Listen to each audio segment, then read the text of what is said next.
I gave every part of my youth to do a job and to go through a savage war.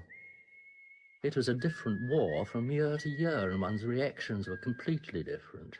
The intensity changed so much that anybody who'd been out in 1914 and went home and then came back in 1917 wouldn't recognise it as the same war. Well, I can only say one thing: I wouldn't have missed it. It was terrible at times, but I wouldn't have missed it. Oh, yes. If I could have my time again, I'd go through it all over again because I enjoyed the service life. And I can only say that I have never been so excited in my life. This was like a boy going to the play the first time. I never realised there was anything unusual about it. There was a job to be done, and you just got on and did it.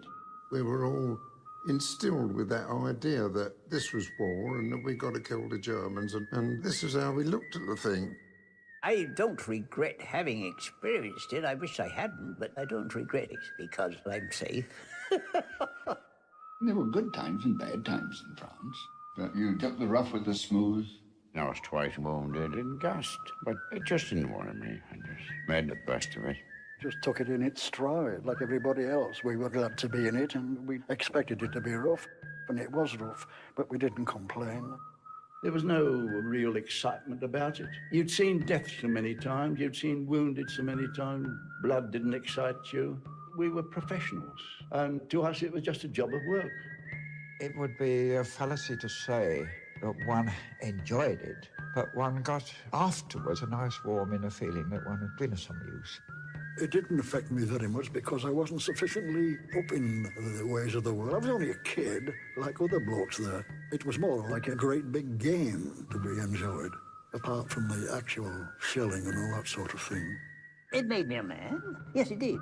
I don't think I should have ever been the man I am if it hadn't been for having to serve.